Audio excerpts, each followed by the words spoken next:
But we used to sell them Buck Commander flashlights and Duck Commander flashlights. Buck and Commander or Duck? Buck and Duck. Oh, Buck and Duck. Yeah, okay. they've got Buck Commanders now too. It's the same family. I thought it was like B-U-T-T. I was like... them Buck Commander ones, they had a green light in them. And I was hoping Mozzie would give me one of them. Man, those are fucking cool. I like that green light. Yeah. They light up an animal's eyes. Oh. Buddy, my boss, he's got a flashlight that he mounted on top of his 4570 when he goes pig hunting. It goes from a spotlight to a fucking laser beam. Lights up all the eyes. Yeah, he goes, check this out. And that, it goes flash or spotlight, and you can bring it down into a beam. He said it'll light up their fucking eyes at 300 yards. And fuck, you pay like $300-400 for this fucking flashlight. But you can sit there and turn the lens and bring it right down to a fucking green beam, or make it a floodlight. Like a mag light? Yeah, I used to make those. Mag lights? Yep. I mean, like in the manufacturing plant? Or Yep. Was that local, or what was that? Yeah, down in the east bottom or west bottoms. I didn't know mag lights were made in Kansas City. They Did they make used them to in be. multiple places, or just was it Casey headquarters or something? We had 5 lines of them. I worked on the government line. We made the Legends flashlights that went up on space shuttle. On On the space shuttle. What was the first one that went up? Oh shit, I can't think. Yeah, I'm not even sure which mission you're talking about. Yeah. Well, When yeah. the space shuttle first went up, its maiden voyage. Now they've retired that shuttle. But we made the flashlights for the astronauts, and every flashlight had a serial number because they were made for NASA. And they were nice. A little better than the usual mag light out there, I think. Yeah. Made for space pressure and vacuum. And Oh, stuff. it's all aircraft aluminum and shit like that. And everything was rubber coated. But it's what was nice about them Legend flashlights. Your on-off button was in the button. You hit the button and lock it on, shut it off. But if you didn't, when you put it in the holster, you turn it and it'd click and it'd lock it. For anti-gravity? Yeah, so if you dropped it, it wouldn't come on, or if you put it in the holster and it wouldn't kick it on. I had one of them hooked on my holster, on my pistol holster, when they stole my fucking pistol. And it's like, you motherfuckers. But I used to make the 5.32s, the big mag light. After we got done with the Legends, we went to making, we'd get so many of those made, then we'd go to the 5.32s. And that 5 cell, about that fucking long. The 5D batteries? Yep. And you can break that tube down and it run on 2Ds or 3Ds. Oh. But you plug them two together to make the 5. And I used to put the components in there for the flashlight, and then put the spring and the extra bulb in the cap, and put the fucking button, the switch, and the rubber button on it. So I did it all in that. Could you put like 2 of the 3 cells? 3Ds on one mag light and make it a 6D? I don't know, we never tried, but I'm sure you could. Make it a 6 cell. Because one I know end a of lot the of D is going to be female, one is going to be male for the butt. Mm-hmm. And if it's the same thread as the one that goes in the center, which it should be because it matches up with it, you'd think that you could screw Right. on 2, 3 parts. I know a lot of cops were buying them because right after I got done working there, I was living with a couple, and he was a retired Lafayette County Sheriff's deputy, and he carried a 5 cell. He goes, I don't need a nightstick. I got 5D batteries. And I watched him. I didn't watch him, but his son was telling me that he was a deputy too, and they got a call out in Mayview, which is just like 2 miles from their house. So jumped in Dad's pickup, and the boy had a broken collarbone from whatever. He got in a fight on the clock or something. Somebody cracked him, broke his collarbone, so he's got a harness on his collar. And they had this run in this confrontation. This guy grabbed him and picked him up and threw him against the cab of the car. Dad grabbed that flashlight, stood on his fucking footboard, went across the killer, bam! Cracked him right across the back of the shoulder, broke his fucking shoulder. Damn. I reaching across the cab of his truck and hit him with that. He used the lens for the butt and hit him with the fucking end of it with them 5 batteries. He goes, you know what? It didn't even dent my fucking battery or my flashlight. Give you a concussion if you get hit on the skull. Yeah, he hit him right here. Put him down. Kill him. You know, it takes less than 16 pounds of foot pressure, PSI, to throw a vertebrae out of your neck. I know. My brother's a instructor, and he about killed me one time. That's why some of my neck problems. Hey, Mr. Luane, or what is it? Mr. Mizell showed me a new move today. Check this out. Bam! Oh, yeah. motherfucker. What a move. You didn't fucking tell me it was going to the neck. It works. He goes, oh shit, dude, are you okay? And I said, it just burns. It just burns. And then he did something and fucking got it loosened up. He goes, dude, I didn't mean to hurt you. Because that was his Yuki. I said, you fucking hurt me and you ain't going to have a Yuki. You know what those are, don't you? Well, I was just going to ask him, like, what's... A Yuki is the punching bag. Oh. You've got the Where's that person come that's from? training. Is that He teaches Asian? Goju Ride. Oh. It's Sounds mixed. kind of Asian. Huh? Sounds kind of Asian, like It's YUKI. Okinawan. Oh, okay. Karate Kid. Hmm? That's the form that they teach. Wax on, wax on. Yeah. Mr. Miyagi Mm-hmm. is a real guy. No, I know. He's a real instructor, right? Not the guy that plays it, but the name Mr. Miyagi. Oh. He is the actual person who come up with this form of martial arts. He taught who was it? The Okinawans how to defend themselves against the Japanese. There was 100 of them and 10,000 Japanese that invaded Okinawa. When it was all said and done, not a single Okinawan was dead, and all 10,000 Japanese were. Mm-hmm. They were trained to fight multiple opponents at the same time, no less than 10. Good. And they teach 3 strikes, they're dead. My brother can hit you today, and you will die in 2 days. Knock out No. 30 and 10 strikes? Or Yeah. 10 and 30 strikes? Every strike is a lethal blow. Oh. But you hit them 3 times. And that instant kind of deal? Or? It can be. And if depending on how they hit you and where they hit you, you got 24 to 72 hours and you will just fall over dead. Because they impact a blood clot into you. Mm. They cause a blood clot somewhere in your body. And it takes breathing. that long to travel to your heart. Once it hits your heart, you're dead. My brother is very fucking lethal. Interesting. And the only person that he cannot bully is me. Right.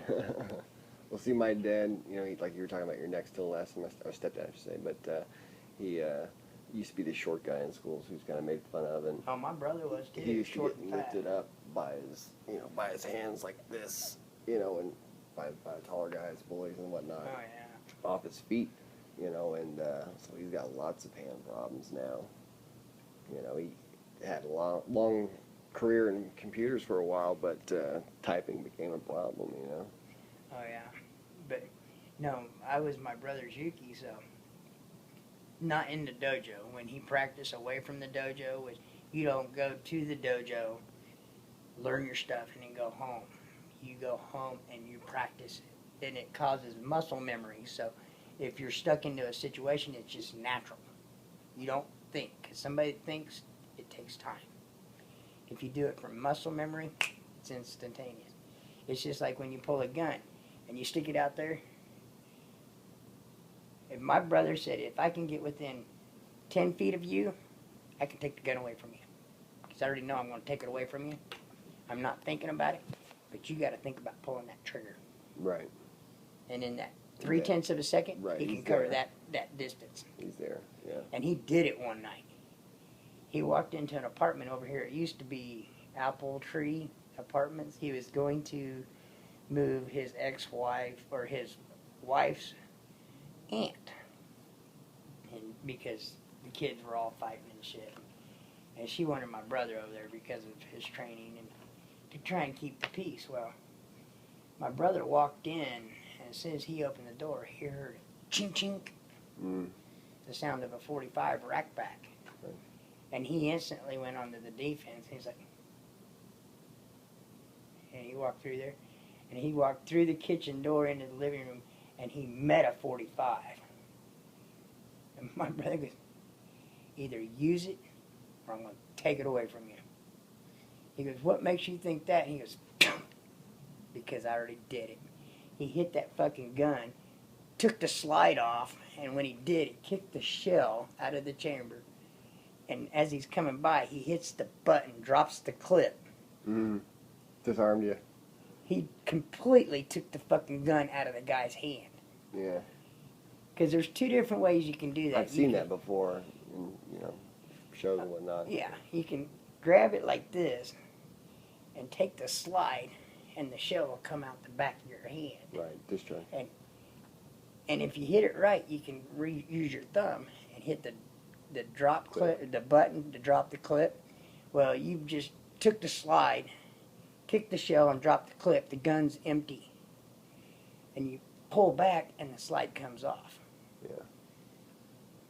Or you can push the gun to them, and then see how is it. I haven't done this one in a long time, but you can turn the gun around on them, and it still be in their hand. All they're doing is looking at the barrel themselves. Right. Yeah. Kind of in a not choke, but a lock per se. But you can. I think it's you push to them because they're going to pull. They're going to pull back, and if you pull away, you're putting pressure on that trigger. So you push with them. So even if they're trying to pull the trigger, you're taking the tension away from that trigger. Right. And then when they hit this, because all of a sudden the gun's going backwards, they let up, and then you snap it, and either they've let go of the gun, and you've got it in your hand pointed at them already, because it pivots in your hand. And then all of a sudden you're pointing the gun at them. It's like, they're like, right, because how'd you do that? Their hands open, and when you're shoving in, you turn around. It's neat how it's done, and it's simple. It's like, because you see Jackie Chan movies. That's what I was thinking, like Rush Hour. Yeah, he does it in Rush Hour. Yeah. Jackie Chan's another one that is in this group. Drunken Monkey and all that. Those are styles. Sad that he retired, man. Oh, I know. He did his own stunts. Oh, absolutely. Yeah, absolutely. That's why the outtakes were always so funny, because he was always getting fucking hurt. I watched a lot about him. He did a lot of stuff for kids. He really had a passion for, like, wanting to get away from any movies with guns, first of all. Right. And towards his end, more into like a children type of role. But I'm trying to think of the big martial arts guy that's in the movies now, and it's not Steven Seagal or what the fuck's he doing? Bruce Lee or Jet Li. It's not those two. It's a white guy. I'm trying to think what his name is. I'd say he's in his probably 40s now. But my brother was his Yuki in California. And my brother goes, You talk about going to school. He beat the fuck out of me. Because my brother was a second-degree black belt. Mm. So there's no holding back. Right. But he was doing an exhibition. But this guy. And this guy's, I don't know what belt he is, but he's big into the movies. And he's an actor, but he's also an instructor of the art. And my brother's instructor is Mr. Mizell at the Dragon's Den Dojo in Smithville. But my brother's sensei is Master Lou Angel out of Joplin. And he is one of 3 masters in the world, and he's the only master that's still alive. He's a master. You got to see his gi. Oh, it's cool. It's black. Their gis are black, not white. Hmm. And but Master Lou Angel's belt is not black. It's red with a black stripe all the way around it. So can you see the red? Oh yeah. Okay. See, Oh, you mean a stripe in the middle? Yeah, Okay. he's got a black gi, a red belt with a black stripe, and all these stripes going off the ends of both ends. He's like, last time I heard, he was like a 12th degree. And he grew up in Brooklyn. That's random. He lives in Joplin now? He grew up as a kid in Brooklyn, New York. Little bitty fucker. He's smaller than I am. Height-wise. When I met him, I went down to videotape Dragon's Den Dojo there at Kumite. And it happened to be my nephew's first Kumite. My brother's second or third. I quit going because every time my brother gets disqualified, Yeah. he Beat the shit out of people? Like the not last take it one. in a The last one was when championship? he was a second degree. He's a third degree now, last I heard. But he was a second degree. And so once you go black, it doesn't matter how many degrees. You're going to fight black belts. And he was in his... So that's where the "you don't go back" comes from. Right. I mean, you could be a first degree black belt fighting a third degree black belt. Right. I mean, once you're a black belt, you're fighting all black belts. Where when you're below a black, purples can fight browns, and browns can fight purples, but they can't fight green or yellow because they're not advanced enough. See, now I've already forgotten it. I did it for probably 2 years. I mean, I was not saying that's a lot. I didn't. What'd you do? Just karate, little instructions. You know, Right. just trying. And my see, mom their was trying to belt, get me their active, belt you colors know. are different. I thought I had a green, but I could be totally wrong. Yeah, green is in Goju Rai. Green is well, you get a white belt to hold your gi up. Right. But then the first belt is green, Okay, so yeah. and then you get a green with the yellow, green with a white stripe, and then I think green with 2 white stripes. It goes to 2, I think, and then your next and then belt. you get a yellow, Oh. and then green, yellow. I'm